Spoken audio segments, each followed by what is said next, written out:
আমার টিপ্রাসাদ যা খুশি তা আমি জানি চিনি না, আমি টিপ্রাসাদ জানি না।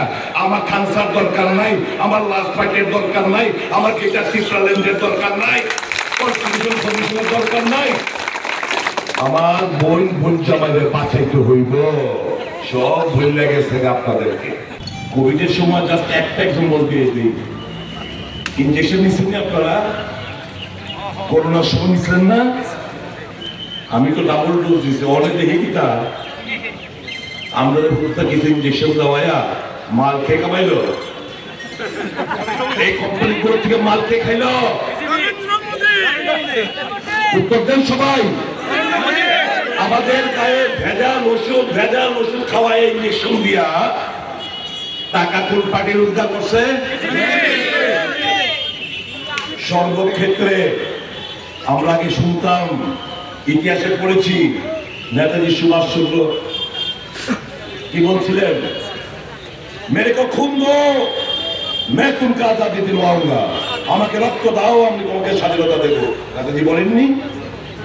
আর এই বিজেপি নেতা কি কয়, मुझे चंदा दो मैं तुमको धंधा दूंगा, मुझे चंदा दो मैं तुमको धंधा दूंगा।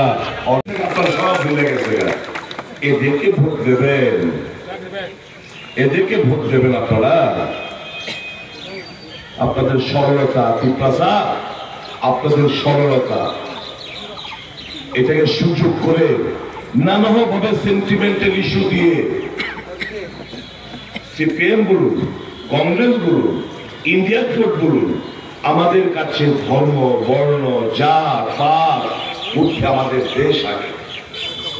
আমরা ধর্মের নামে বিভাজন করতে জানি না, আমরা পাহাড়ি বাঙালি বিভাজন করতে শিখিনি, দরকার নেই, আমাদের তো প্রয়োজনীয়তা নেই। যিনি এই সমস্ত উগ্র স্লোগান দিলেন, এটা আমার বক্তব্য না, ওই বিজেপি যে মিসকল বাবা সুমেন দেওধর উনি বলছেন, ये बंगाली और पहाड़ी के बीच में एक अविश्वास का दीवार तैयार करने का काम करेगा दो किशोर देव वर्मा। অবিশ্বাসের একটা প্রাচীর তৈরি করতে চায় প্রত্যুক কিশোর দেব বর্মা। আমরা তো, আমি বাঙালি, আমার কাছে বাঙালি টিপ্রাসা এক, বাঙালিদের টিপ্রাসার বিরুদ্ধে লড়াই, টিপ্রাসা বাঙালির বিরুদ্ধে লড়াই কে লাগিয়েছে রাজ্যে? কার উদ্দেশ্য এটা? শুধু ভোট পাওয়ার জন্য, শুধু আপনাদের ব্যবহার করেছে এরা। এদের মুখোশ খুলে পড়েছে, জামানত বাজেয়াপ্ত করতে হবে। টিপ্রাসা বন্ধুরা, এদেরকে জামানত বাজেয়াপ্ত করতে হবে। এই নির্বাচনে, দেশের নির্বাচনে আমাদের মনে কোনো সন্দেহ নেই, ইন্ডিয়া জোট দিল্লির মসজিদে এবারকার নির্বাচনে জয়লাভ করতে যাচ্ছে, কোনো সন্দেহ রাখবেন না। বুক চিতে লড়াই করুন কংগ্রেস, বুক চিতে লড়াই করুন কংগ্রেসী ভাই বন্ধুরা, ভয় পাওয়ার কিছু নেই। গণতন্ত্রকে আমাদের রাজ্যে রাখতে হবে, আমার সংবিধানকে বাঁচাতে হবে, মানুষদের জন্য লড়াই করছি আমরা। আমাদের শেষ শ্বাস শক্তি আমরা শপথ দিয়েছি যে জনগণের স্বার্থে লড়াই করে যাব, কিছু চাই না বিনিময়, মানুষের মুখে হাসি দেখতে চাই।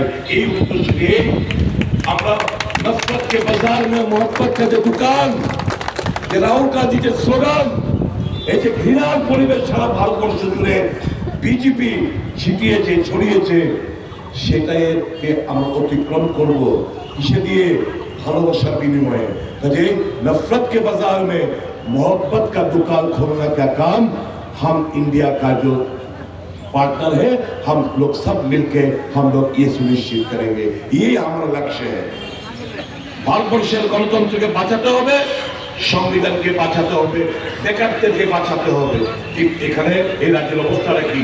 পানীয় জল, জল জীবন মিশন বলে পানীয় জলের জন্য আমি এখন আসতে দেখলাম আমার আদিবাসী মায়েরা বোনেরা অনেক দূর থেকে কলসি করে মাথার মধ্যে বয়ে বয়ে আনতে হচ্ছে।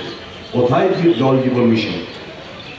স্বাস্থ্য বিপ্লব আজকে ভেঙ্গে চুরমার, গ্রামীণ হাসপাতালে কোনো চিকিৎসা নেই, প্রাইমারি হেলথ সেন্টারে কোনো চিকিৎসা নেই, সাব ডিভিশন হাসপাতালে কোনো চিকিৎসা নেই, প্রধান রেফারেল হাসপাতালে কোনো চিকিৎসা নেই। মানুষ মূর্খের মতো বিনা চিকিৎসায় মারা যাচ্ছে বর্তমানে রাজ্যে। এদেরকে ভোট দেবেন লুটে ফুটে খাওয়ার জন্য? কি হচ্ছে? না খাউঙ্গা না কিসি কো খানে দুঙ্গা। দেখলাম কি কোভিডের সময় জাস্ট একটা এক্সাম্পল দিয়ে দিই, ইঞ্জেকশন নিচ্ছেন আপনারা? করোনার সময় নিচ্ছেন না? আমি তো ডাবল ডোজ দিচ্ছি, অনেক দেখে কি তা আমরা কিছু ইঞ্জেকশন দেওয়া মাল খেয়ে কামাইল, এই কোম্পানিগুলো থেকে মাল খেয়ে খাইল। উত্তর দেন সবাই। আমাদের গায়ে ভেজাল ওষুধ খাওয়ায় ইঞ্জেকশন দিয়া টাকা কোন পার্টি রোজগার করছে? সর্বক্ষেত্রে আমরা আগে শুনতাম, ইতিহাসে পড়েছি, নেতাজি সুভাষচন্দ্র কি বলছিলেন? মেরে কো খুন দো মে তুমকে আজাদি দিলওয়াউঙ্গা, আমাকে রক্ত দাও আমি তোমাকে স্বাধীনতা দেবো। নেতাজি বলেননি? আর এই বিজেপির নেতা কি কর? মুঝে চন্দা দো मैं तुमको धंधा दूंगा, मुझे चंदा दो मैं तुमको धंधा दूंगा। और